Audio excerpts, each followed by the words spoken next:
one of the country's most contentious U.S. Senate races right here in Mississippi. Cindy Hyde-Smith, Mike Espy. They are political opposites. So where do they stand on the issues that matter most to the voters? Tonight, from WJTV 12 News, your local election headquarters, one-on-one with candidate Mike Espy. Good evening and welcome to the second of two 30-minute interviews with two leading U.S. Senate candidates. Well, last week we spoke with incumbent Republican Senator Cindy Hyde-Smith. Tonight, we are talking with Democratic Senate candidate Mike Espy. Good evening and thank you for joining us, Mr. Espy. Good evening, Byron. Good evening to you. Thanks, Channel 12, for doing this. Well, let's get started. All right. Past statements and past controversies are a big part of this Senate race. Sure. We want to start by looking at what you call a terrible time. In 1994, when you were Agricultural Secretary for the Clinton administration, you resigned after being indicted for allegedly accepting personal gifts from food companies that you regulated. You were acquitted of 30 corruption charges. One of those companies, Tyson Foods, pleaded guilty and had to pay several $1 billion in fines. If you are elected senator, you will likely be in a position where you will be offered gifts. How do you assure Mississippians you will not be caught up in this type of scandal again? All right. Byron, thanks for the question. I'm going to answer it, but before I do, I want to remind everyone who I'm running against. I'm running against Cindy Hyde-Smith, voted by Vanderbilt University and the University of Virginia, ranked as the most ineffective senator in the United States. Of all 100, she's ranked as the least effective senator because she's passed no bills, she's had no town halls, she won't debate her opponents, and the thing she says, she's an anachronism, a throwback to the past. She's hurting our state. We need to move on from Cindy Hyde-Smith and move on to Mike Espy, someone who will push this state on into the third decade of the 21st century. That's why I'm running for Senate, to lift incomes, to make sure we cover all of those with pre-existing illnesses, to make sure we can continue the ACA and just lift this state in our image, and that's why I'm running. Now, to your question. It was a terrible time for me. Can I use the word bull crap on Channel 12? A bunch of bull crap, political bull crap that I was caught in. I stood up to the bully. I defended these accusations. I said always that they were untrue and unfair, and I was proven correct. You know, after a 7-week trial, the jury exonerated me completely, and then I went into the jury room, Byron. Some of them were laughing, some of them were crying, and they told me it was the most ridiculous thing they had ever seen, sitting through 7 weeks with 7 witnesses against me that we just decimated. Last thing about this is I can answer your question. I'd rather people go to Supreme Court records. There's a case called United States versus Sun Diamond. And Justice Antonin Scalia wrote the opinion for the unanimous court. And basically, the sum total of it, he said that Mike Espy should have never been charged. These are ridiculous, trivial charges, and it should never ever happen. This is Justice Antonin Scalia writing for the 9-0 court in favor of Mike Espy. So I went through that, but I stood up to the bully because the bully defamed me, said I did things I didn't do. That's why I can be a good senator for Mississippi. Mississippi is defamed. Bad things are said about our state all the time. And so I've been through this. I know how to stand up to the bully. I know how to beat the bully, and I will do this. So it was bull crap, but most of it, if I had any problem, it was the impression of impropriety. So you have impropriety and then the impression of impropriety. I would just say I accept responsibility for creating incidents that look like the impression of impropriety. So when I go up to the U.S. Senate, I'll abide by the highest ethical standards. You know, if I go to a football game with someone, I'll pay for that ticket. And that was the issue in this case. They took football tickets and they reduced these to felonies. And if you read that opinion, Justice Antonin Scalia made an analogy. He said, if a president of the United States goes to a school, this is exactly in the opinion, and makes a speech, and then the principal of that school gives him a jersey with number 1 on it, and he accepts the jersey, has the president of the United States committed a crime? He says, absolutely not, and neither did Mike Espy. The second time that you have run for this seat, if you lose this time around, does this end your political career? I'm running to be the senator of Mississippi at a time like this where we're in a pandemic, where people are unemployed, where people are trying to make ends meet. I have been in the Congress. I have been in the cabinet. I am experienced. I'm independent. I know how to work across the aisle. I'm a Democrat, but I'm more a moderate or independent Democrat. I've worked with Republicans like Thad Cochran and conservative senators like John Stennis. I've worked with Ronald Reagan to pass a bill when I was a freshman. I'm 66 now, but when I was a freshman, I was 30. And I didn't believe that freshmen should be seen and not heard. So Byron, I said, what can I do right away to make an impact? So I wrote a bill called the Lower Mississippi Delta Development Bill to lift up our region from southern Illinois to northern Louisiana, economic development bill. I went to Jamie Whitten, who was appropriations chairman. He funded my bill. The bill passed the House of Representatives. I went over to the Senate, Byron. I got Senator Cochran, Senator Stennis to get on my bill, because I don't believe that Democrats have all the best ideas or Republicans have all the worst ideas. I'm looking for the better ideas. So mine was a good idea. I went over, even as a freshman, even as a Democrat, I lobbied my bill to the Republicans in the Senate. They passed my bill. And then I went to the White House. I got Ronald Reagan, President of the United States, to sign my bill. It became law, and remnants of that law are still in effect today. So what I'm saying to you is that I'm trying to meet the moment. Mississippi is last. We're less, and our people are just, unfortunately, having to put up with being least on every index. All the good indexes we're at the bottom, all the bad indexes we're at the top. Last in healthcare, last in education, last in job opportunities, last. I'm tired of it. So then I was 30, I did something about it. I'm 66 now. Don't you know I'm gonna do something about it? So I'm hoping to win. I'm not looking at losing. We're doing very well now, so I don't know what I'm gonna do.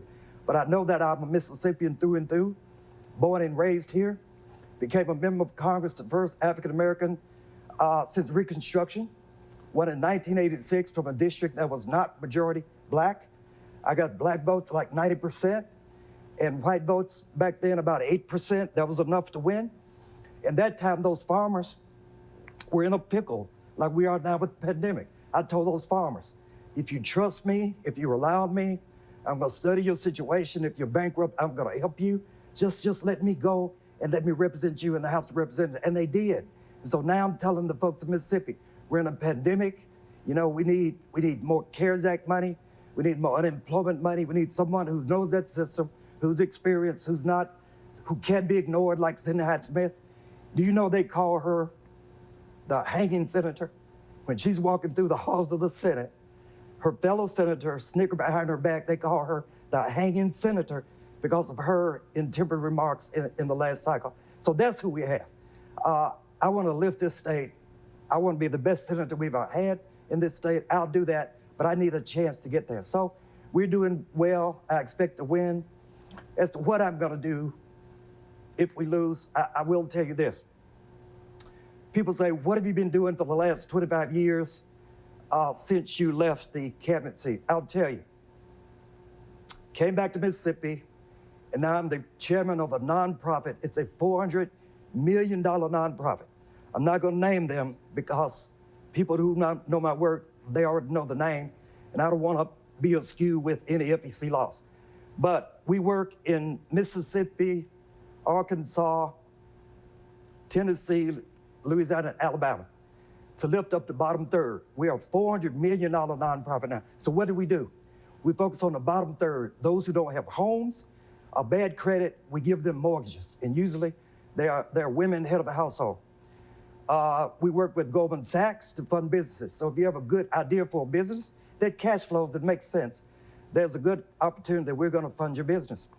We go into medically underserved areas, like in Fayette, where I cut a ribbon to a medical clinic because doctors weren't coming there. They had no prenatal care there. They had no doctors there hardly. And so we built a medical clinic with funds from the USDA and the Treasury Department, a $5 million medical clinic. We cut the ribbon. And those in Mississippi with health issues without fresh fruit and vegetable grocery stores, They call them food deserts. We go in, Byron, we build grocery store. So what I've been doing since my cabinet days, now I'm gray and not as young as I used to be, I say, how can I make a contribution? So this board is volunteer. I've never been paid to be on this board. I've served on it for the last 25 years, and now they've made me the chairman. So I'll go back and remain the chairman, I guess. But it's all about what you can do to lift up Mississippi, to lift up the bottom third, to lift up our economy, to lift up our income, to give people more aspiration. We put credit unions in public schools right here in Jackson. You can go to West Jackson, you'll see this particular credit union, and the students put on our green t-shirts. We teach them how to take deposits from their teachers. Now, I'm talking about high school students. And so I told them when I cut that ribbon, all right, you're gonna graduate, hopefully go to college and go into the world. Now you have something in your brain, but also something in your pocket. Let's talk a little bit about your campaign here. You launched your campaign last November, but it was only the last month that the National Democratic Party has committed money and resources to your campaign. The Democratic Senatorial Campaign Committee donated to 12 other campaigns, including Doug Jones in Alabama and Adrian Perkins in Louisiana, both huge underdogs, before committing its maximum donation. What does it tell you that the National Democratic Party did not support your bid early on? Mississippi's always last. I've said it before, we always last, we get least. People are having to do with less. So I wasn't surprised. It also happened when I ran in 1986. It said, oh, this district, this guy's 29 years old, he's running, he can't win in the district that was not majority black, but we did. I won the primary, I defeated a Republican incumbent, like I'm gonna do here in 2 weeks. And then then the notice comes. So I just tell everybody, Mississippi's always overlooked. I just tell everybody, watch us, because we're gonna do that. It's almost like a catch-22, Byron. They ignore you until you can prove your own viability. It's hard to prove your own viability if they ignore you. Here in Mississippi, we're a beautiful state, we're a great state, but we're a poor state. And our population of 3 million, 20% of them are impoverished. And within that 20%, 6% of them are in a category they call persistent poverty. 3 decades desperately poor. They don't have 5 cents to give me, understand that. So I had to scream about this. Why are you not supporting this candidate who 19 months ago almost won? Why are you not supporting this candidate who got almost 47% of the vote, 99% African-American vote in Jackson, 94% black vote in the rural area, 18% white vote? People say, well, that's great. It's not great, because whether you're white or black, I'm gonna be your senator. Available, accessible, uplifting you, irrespective of your race, your gender, income, sexual orientation. I don't care. I'll be the senator for everyone. So I tell my Democratic friends in Washington, why are you doing this? So I will tell you that they've seen polling, and we are doing well, and now they're coming around.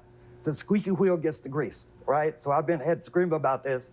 They heard these screams, they reversed their position, and now we are doing well. But we're not waiting on that. We've done really well with money. If you look at my FEC reports, we beat Cindy Hyde-Smith in the third quarter, I think about 5 times. In the second quarter, 3 times. They're not giving to her because she relies on corporate PACs.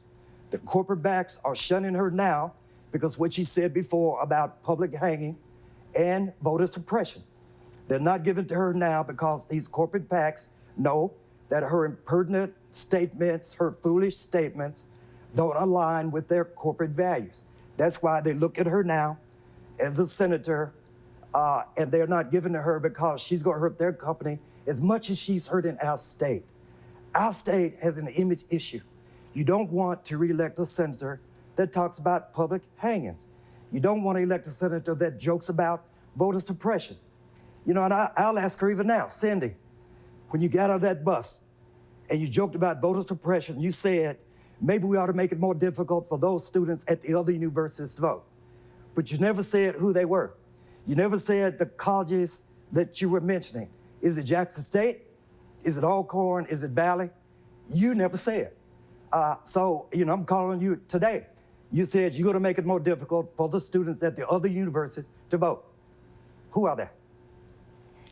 Some Democrats believe that the confirmation of Amy Coney Barrett is cause for stacking the Supreme Court or adding more justices should Joe Biden be elected president. Do you support that idea, yes or no? I do not support court packing. Tell you why. I do not. I've been busy. I've not watched a lot of the Senate judiciary confirmations. I think Judge Barrett, I think soon to be Justice Barrett, seems to me to be brilliant woman. And by all looks of it, she'll be the ninth justice. So I've heard this about court packing going to, if you pack it, you have to make it an odd number and you have to put 2 more in. So if it gets, it's 9 now, some want to go to 11. If the court flips back to correct what the other group did, they want to go to 15 or 17 or 19, and it's got to stop somewhere.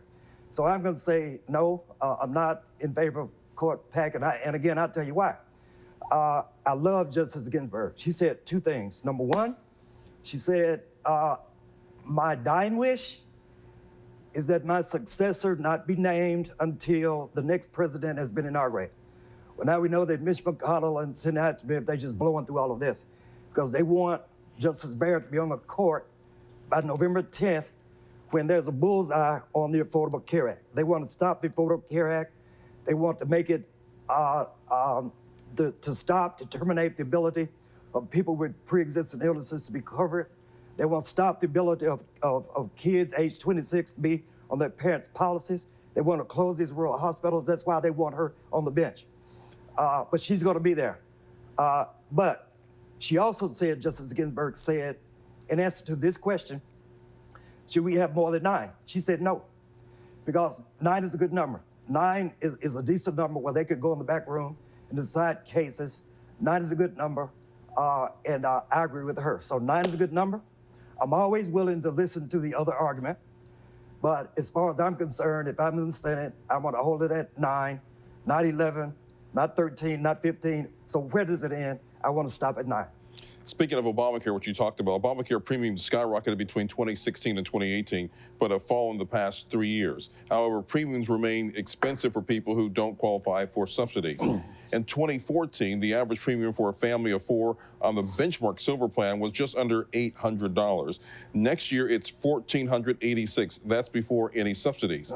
Does Obamacare still work for the middle class? And what specifically will you do to ensure premiums are affordable? First of all, I like competition. That's why I'm not for Medicare for all. I'm not for a single payer. I like competition because if you already have your doctor, you like it. If you already have your medical policy, you like it, keep it. What I want to do is focus on the bottom third because that's Mississippi. We're a poor state with a lot of poor people who cannot afford doctor visits. They're so afraid to go to the doctor. That's why we're so pretty bad when it comes to healthcare outcomes. Last, in fact, we're number 51. We're worse than this year for Columbia. So we have cancer, heart disease, hypertension, obesity. We have comorbidity. That's why this virus is raging through Mississippi. All of our people already have predispositions for comorbidities. So I want Medicaid expansion to take care of the lower income folks because when they get the ability to have medical insurance, 90% of it that'll be paid by the federal government, then they have the confidence of going to the doctor when they have an ache or pain, and that will lower the cost of prescription drugs. That will lower the cost of outlays in the state of Mississippi. So I'm worried about the lower 1/3. I believe in Medicaid expansion, continuation of the Affordable Care Act. I want to be the healthcare senator for Mississippi, and that is why I am running. But Medicare for all is something that you oppose. I do oppose that, always have, because I like competition. I was a Secretary of Agriculture, right? And in that role, I went all around the world, negotiating multilateral treaties for Mississippi farmers and American farmers to send their crops to emerging and growing markets. I like competition. as long as it's fair. If it's not fair, I'm against it. That's why I don't like tariffs. Tariffs are distorting. Tariffs increase the cost of goods, and it hurts us like we're being hurt now in China with our losing our soybean markets to Brazil. So I like fairness. As long as the rules are fair, I'm an American, I'm a Mississippian, I'm not afraid to compete with anyone in the world. As long as the rules are fair, I'm for fairness. That's why I'm not for single payer Medicare for all. I like fairness, I like competition. I want to be able, when we buy drugs, did you know that, I read this, HHS now, when it comes to Medicare Part D, prescription drugs, they cannot negotiate the price of drugs with the pharmaceutical company. Listen now, Health and Human Services, they're responsible for 40% of the purchases of drugs in the United States. What tremendous leverage they have. They can't use it because the pharmaceutical lobbyists said, we will prohibit you from negotiating down the cost of prescription drugs. That's ridiculous. 40% of the cost of a market purchase, we're prohibited from negotiating the drug prices, which is why they're so high. If I'm senator, I'm gonna go right in there and say, we want competition for the 40% of the market. We want to use our leverage as a volume purchaser to reduce this. I wanna go to China directly, past the middlemen, past the ones that get all the commissions, say, look, we wanna buy drugs from you since you're the originator of many of them. And I wanna say, look, if it's safe and effective, we wanna buy from you directly. I wanna go to Canada and do the same thing. Here's the last thing I want to say on prescription drugs. Did you know, because I didn't know until I started reading this, that when you have a brand drug and then a generic drug does the same thing, has the same impact as the brand name. Here's the problem. The pharmaceutical companies have so much money that when their licenses are about to expire, and they know that this will give the generic pharmaceutical operator a chance to enter the market and decimate them because the cost will be lower, they go right over there to the generic brand and say, we're gonna pay you not to come to market. I want competition. I'm gonna be that senator. I'm gonna stand up to the bullies. I'm gonna stand up to the pharmaceutical markets. I'm gonna stand up for the image of this state. I'm gonna be the best senator we've ever had. All right, well, we're gonna continue our conversation with Mike Espy when we come right back.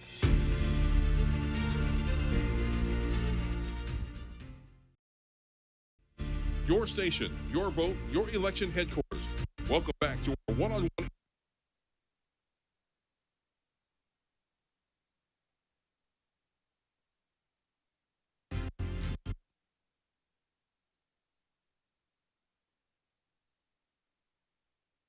COVID-19 cases are surging right around the country and here in Mississippi, and the governor has brought back a Democratic Senate. Your station, your vote, your election headquarters. Welcome back to our one-on-one interview with candidate Mike Espy on WJTV 12 News.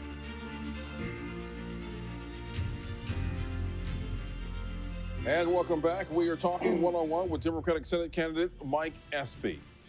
COVID-19 cases are surging right around the country and here in Mississippi, and the governor has brought back mask mandates in several counties. But should masks be mandated nationwide? COVID is here. It is not a hoax. It's not something that's gonna mysteriously disappear. And until we get a vaccine, the only way we can really protect ourselves is through a mask, Byron.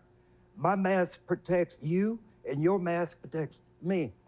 So I wish that there had been a mandate. I really wish so. We can't. I don't know how to enforce it. Certainly, I wouldn't have any penalties for those who would overlook it. But it is a signal from the federal government that this thing is serious. The virus is conveyed through airborne particles, and the only way we can stop it is with this tighter facial covering. I know it's inconvenient. Mississippi is hot and it's uncomfortable, but it's the only thing that protects us until we get a vaccine. So I'm going to follow Dr. Fauci. He says wear the mask, all right? And Dr. Birx and Dr. Dobbs here in Mississippi, I think he's excellent. And all the good first responders at UMC, they say wear the mask. So I'm gonna wear the mask, I'm gonna socially distance, and I believe it should have been mandatory. I believe so, because when it was, we saw the virus incidents of infections go down, and now it's spiking because the mandate has been lifted here in Mississippi, except with regard to certain counties, and now we see it spiking again, right? So I think we become numb to this, but I'm sorry about that, but this thing is serious. Wear the mask. I believe it should have been mandatory, but now that the horse is out of the barn, it's gone. So now I don't think we should impose it now, but just be like me, wear the mask. It protects you, and wear it for me because I'm 66. It is predicted that a vaccine could be ready as early as the end of this year. And the nation's top infectious disease expert, you mentioned Dr. Fauci, says that he is cautiously optimistic that one could be deemed safe and effective by November or December. Yeah. Once a vaccine is approved and ready for widespread distribution, will you take it? Of course, yeah. Especially if Dr. Fauci says it. I mean, this guy should get every prize that we could ever give in America. He's telling the truth. He said this thing is real. He told us how to ward it off. He told us how to suppress it, and we're just not following his advice. President Trump isn't following it. Senator Hyde isn't following it. Remember, Senator Hyde said it's gonna be over in February. She said 2 weeks. So she lied to us. She's not leading us. And I wanna just say, I'm not a doctor. So as someone who is not a doctor, I'm gonna follow the doctor's advice. Dr. Fauci, if he says the vaccine is coming in tomorrow, right? If he said it, and all I have to ask 2 questions. Is it safe? Is it effective? If he tells me yes, I'll take it tomorrow. Would you support making a COVID-19 vaccine part of the vaccination regimen that all school children must take it before they return to school? Not mandatory, because I can't tell a parent where to send their child, really. If you want to send your child to public school, private school, parochial school, charter school, that's up to you. You know what's best for your child. And if you don't want your child to take that vaccine, we can't make you. Nobody's gonna come to your house and make your child do anything. But I don't think that child should go to school, because then that would be maybe a risk of infecting everyone else who took the vaccine. So I want to make it available, but not mandatory. Do you support the reallocation of resources for law enforcement, or as it's been termed, defunding the police? I never would support defunding the police. I'm on record as saying that. I've got policemen in my own family, all right? No, I want to help the police. I think the police should fight crime, all right? We hire them, we pay them to fight crime and not to be social workers. And I say this for an example. If there's a domestic situation, someone calls 911, police show up, they listen to both sides, and it's not a life-threatening situation. There's no gun, no knives, there's no harm or physical injury. Right then, Byron, the police need to call the social workers. They need to call the marital counselors. They need to say, come on, you got this, and we're gonna go and fight crime. So no, I wanna augment the police. I don't wanna take any money from them. I do not want to defund them at all. I think we need to help them. So I guess I wanna reform the police. I wanna augment them and bring people into their orbit who are mental health counselors, who are social workers, to free them to fight crime. And I don't want to take a cent from them. I want to add money to what they could do and resources. Well, the president said that, recently said that he would move to have Antifa and the KKK branded as terrorist organizations. Do you feel people who protest under the Antifa banner be branded as terrorists? I will condemn any violent protest. I will condemn anyone who believes they can protest by burning, becoming arsonists or looters or threatening public buildings. That is wrong. Now, I believe in peaceful protest. It's a constitutional right to protest. First Amendment guarantees freedom of speech, freedom of assembly, and the right to redress your grievances. I'm all for that. So as long as it's peaceful, then go for it. But once you cross that line and you start to threaten public buildings, burn, I'm against that. I don't care if it's Antifa or whomever is wrong. They need to be condemned. They need to be prosecuted.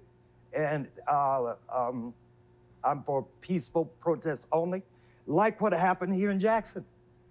Senator Smith, on your program last week, I saw it. And you asked a question like this. And she said, there aren't any peaceful protests. She's wrong again. I participated in July in the Black Lives Matter march downtown Jackson. They expected 200 participants. Byron, there were 3,000. 3,000. I was there with my wife and my 2 sons. It was peaceful. Everyone had on a mask. It was hard to distance, but everyone had on a mask. There was water there. They had paramedics there because it was very hot. Certain people fainted, and it was peaceful. It was lovely, and it was a true example of the redress of our grievances to the public. So she's wrong again.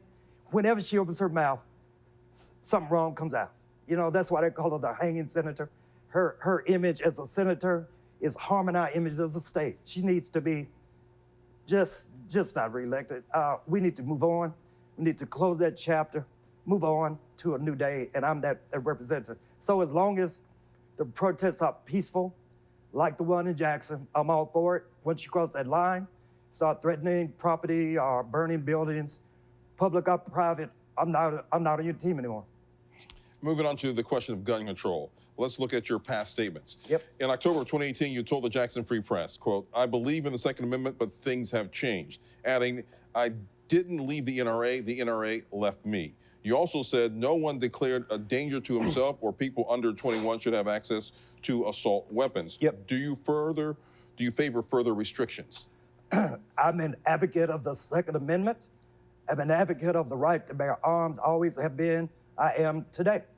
I'll let you in on something most people don't know. I was a rifle instructor. When I was in college, I was part of a rifle and pistol club, and I became, I guess, so proficient in 22 rifles that I would go to the basement of the NRA headquarters when I was a freshman at Howard University, in the 1970s. And I'd show them my membership card. I'd go there and I'd shoot targets all afternoon long, became quite good at it.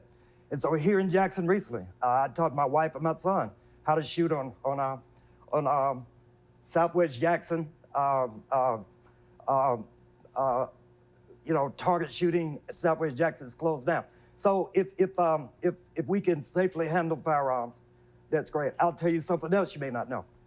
If you go to Mississippi State right now and go upstairs to the library, you go to the Mike Espy archives. They've got me there with Senator Stennis and Senator Montgomery and Mike Espy.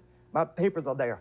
There's a silver case that if you open it, you'll see a silver rifle given to me in 1988 by the National Rifle Association in California for my votes on behalf of the right to own guns. So when I made that statement that the NRA left me, that's what I mean.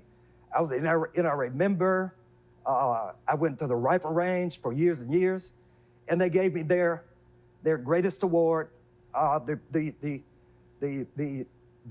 person that got the award right before me was a person that played God, and we said, remove my cold dead hands from this rifle. All right, he got that before me. So I'm saying they've changed. They're no longer for the hunter. They're no longer for the gun enthusiasts, they're now for the gun manufacturers. They just want to make a profit. NRA now is the most corrupt organization I've ever seen.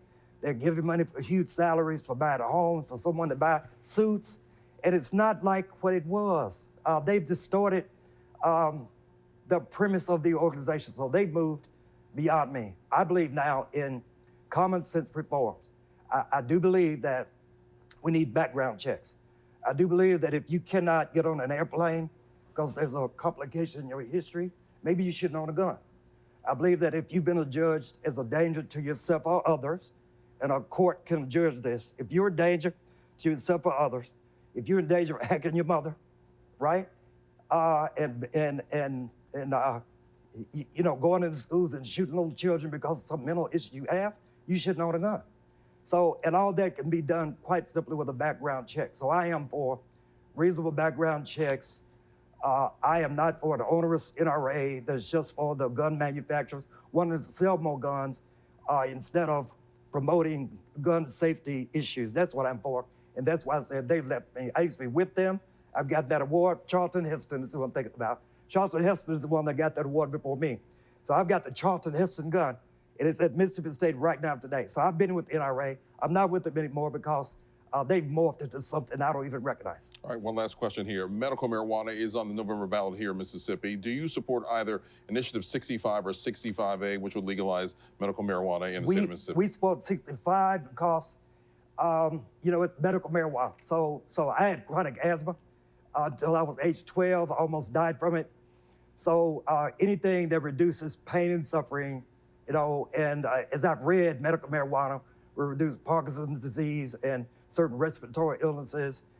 If that's the case, yes, I'm for anything that's going to help Mississippians alleviate their suffering. That is mostly bringing Medicaid expansion to Mississippi, because the day we do it, 250,000 Mississippians will now have the benefit of medical insurance. They'll go and get those doctor visits in. They'll go to their primary health care provider, and they'll be able to pay that bill, so the rural hospital will not close. So many have closed because of uncompensated care. Medicaid expansion will do this. I'm for it. So yes, 65 is what I'm for, because for what I'm reading, it will alleviate pain and suffering. Right. I want to be the healthcare senator for Mississippi. That's why I'm running. I'm running against somebody that voted 6 times against coverage for pre-existing illness, someone who's lied about her record with CHIP, Children's Health Insurance Program. She said she voted for it. Dad Cochran voted for that. We called her on it. She took it down. All right, thank you, Mike Espy, for joining us and talking with us this evening. And stay tuned, we've assembled a panel to talk about what we've just heard this evening. Much more after this break.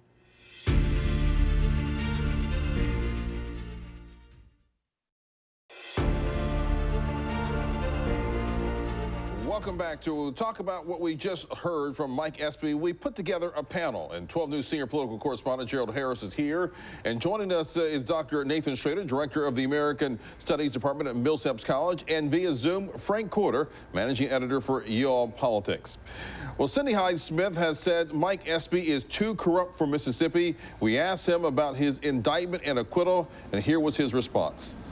It was bullcrap, but most of it, if I had any problem, it was the impression of impropriety. So you have impropriety and then the impression of impropriety. I would just say I accept responsibility for creating incidents that look like the impression of impropriety. So when I go up to the U.S. Senate, I'll abide by the highest ethical standards. And Frank, Mike Espy has been asked this question many times. Do you think he said enough to reassure Mississippi voters? Well, that's the question, Gerald, is, you know, the history that he had during that Clinton era of what he calls a bunch of political bullcrap still weighs down his campaign today. It was encouraging to hear him take ownership of creating an environment that caused some of these improprieties and these questions of impropriety to exist. You know, my concern with Mr. Espy is if he is in a position of power, like in the U.S. Senate, will this continue? Will he continue to have ways to influence peddle, if you will, just like we are seeing on the national stage now with Joe Biden? Dr. Schrader, did Mr. Espy do enough to reassure Mississippi voters? Look, I think that he did, but I would say that it was a very lengthy response. This is something that Secretary Espy's been addressing on the campaign trail during this campaign and also addressed during the 2018 special election. I think that entire response can be truncated into about a 15-second answer. I said that I was innocent of these charges, and a jury agreed with me and acquitted me of them. I think that's the end of it. It took a little too long to build up the explanation as to what happened and where things stand now. But I do agree with Frank, however, that it was good for him to address this, because it has been a nagging campaign issue, because this is what the Hyde-Smith campaign of the Republicans have been trying to use against him now over the past couple of weeks. So he had to say something. I would just say it can be reduced down very much from what we heard there today.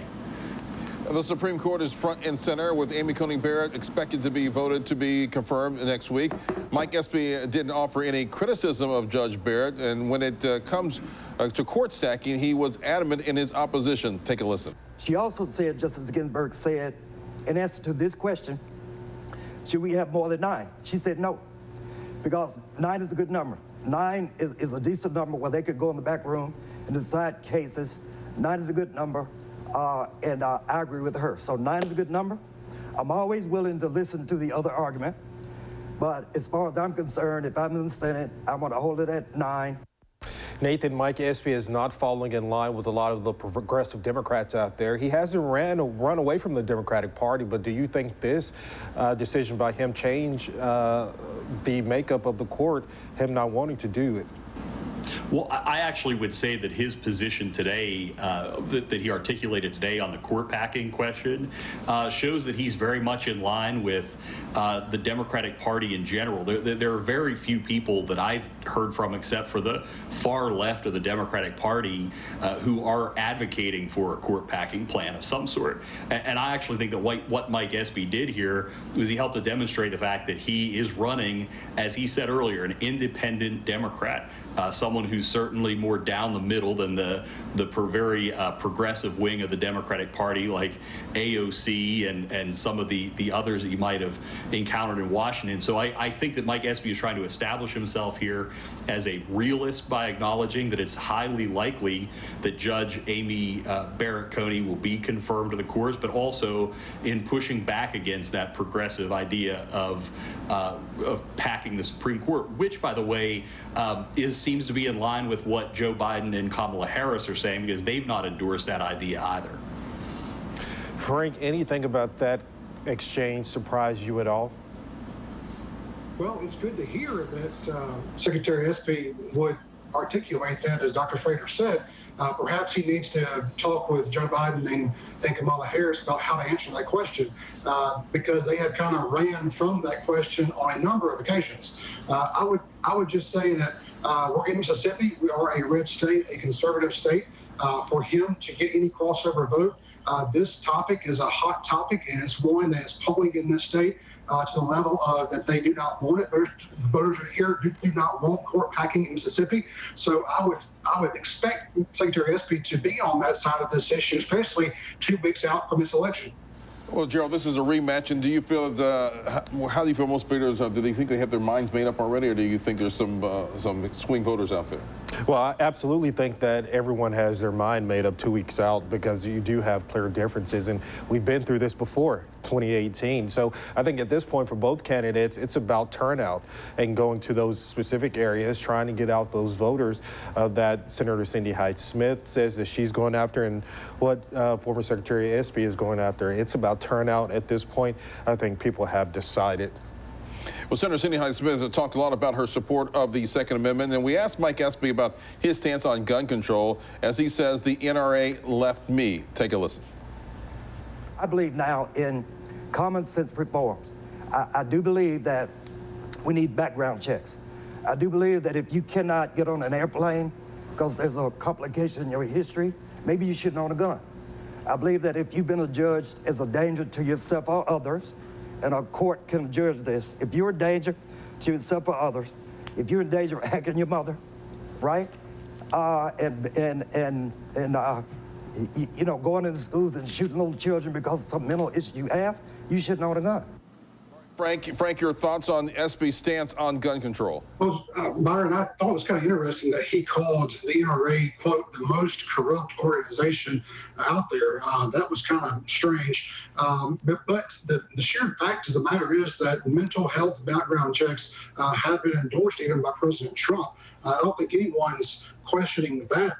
But if he is elected to the Senate and Chuck Schumer is the majority leader, if the Democrats do win, you can expect tighter gun control laws in this country. And Mike Espy will be put on the spot to see whether or not he is pro-Second Amendment, as he says. And I fully expect him, unless Chuck Schumer grants him otherwise, to vote right along with the Democrat Party. And Dr. Schrader, your response to his gun control? Well, look, I am a former member of the National Rifle Association. I completely what Mike Espy said, that the NRA long ago left people like Mike Espy and I, who both can identify as being very much pro-Second Amendment and the right to bear arms, but the NRA has taken some extremely radical and far-out positions over the past couple of decades, and they're becoming increasingly radical in their belief system. And I think Mike Espy is right to explain in this interview that he supports these common-sense mainstream reforms that the majority of Mississippians support too.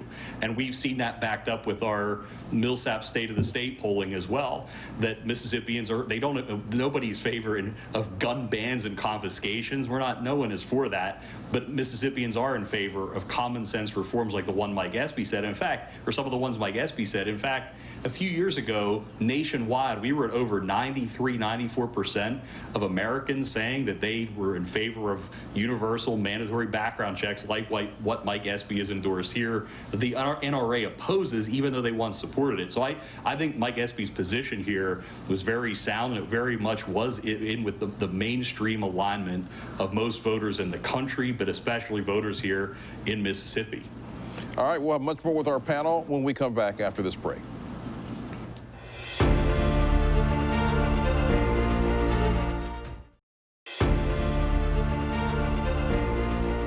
Back. 12 News' Gerald Harris is joining me, along with Millsaps College professor Dr. Nathan Schrader and Frank Corder from Y'all Politics.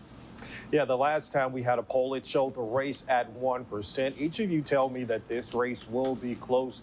And what did you not hear from Mike Espy that we should have heard today? So I do agree that I think this is going to be a close race. I'm not exactly sure that I agree that this is a 1-point race right now, but I think this is going to be a race that was considerably closer than it was a few years ago, where it was, 7 or 8 points difference. I think that the thing that I did not hear, if I had to pick that out from Mike Espy today, it was that there was a lot of opportunities where it took a long time to get to an answer in a couple of places. And I would have liked to have heard a little bit more of a discussion from him about education priorities, because I think that weighs so heavily here on the people of Mississippi, although he did tie that back into what some of the nonprofit work he's been doing in the previous few years. I also think he did a very good job talking about his relationship and positive working relationship in the past with people like Thad Cochran and Ronald Reagan, acknowledging that this is a Republican state. But so the other thing I think I would have liked to have heard from him is specific to Donald Trump. If President Donald Trump is reelected this year, how will he navigate working with a relationship with Donald Trump, who of course we know is very different from a Ronald Reagan or a Thad Cochran style Republican? Frank, how close is this race, and what did you not hear that you would have liked to hear? I don't see this race being that 1 point, just as Dr. Nathan Schrader just said. I still see this around the 6 to 8 point margin, just as it was in the 2018 cycle, if not greater, given the fact that Donald Trump is on the ballot. He's still very popular here in this state with voters. One of the things I didn't hear was about tax reform or tax increases, which is what his party is running on. Joe Biden has said that he supports repealing the Trump tax cuts. Mr. Espy has not addressed those anytime at all. He has repeatedly rehashed or recycled that same 2018 narrative against Senator Hyde Smith. He calls her a throwback from the past, that that basically it seems to fit him more if you look at his record from having been in D.C. for a lot longer. She's the first female senator from the state, first female person to go to D.C. on behalf of this state, and has only been there for 2 years. He served a number of terms and in D.C. on the cabinet. So his talking points kind of don't hold water, and he's very loose with accusations, but very little on facts. Frank, thank you. Some final thoughts when we come back.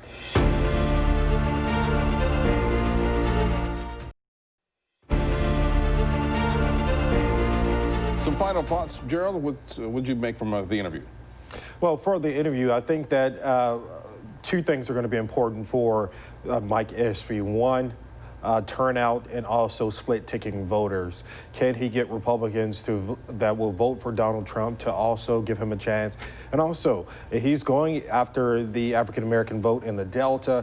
He's spending time on the Gulf Coast. He's going to those places where in 2018 you didn't see Attorney General Jim Hood go to until very, very, very much to the last day, practically, to those areas. So it's going to be very important for Mike Espy to send his message out on a winning streak with turnout voting and also split ticket voting. All right. And we want to thanks to Mike Espy for joining us, also Dr. Nathan Schrader and Frank Corder. And if you missed any of tonight's special or last Friday night's interview with Senator Cindy Hyde-Smith, they are both available online at WJTV.com. For 12 News' Gerald Harris, I'm Byron Brown. 12 News at 10 is coming up next. Make it a good night, everyone.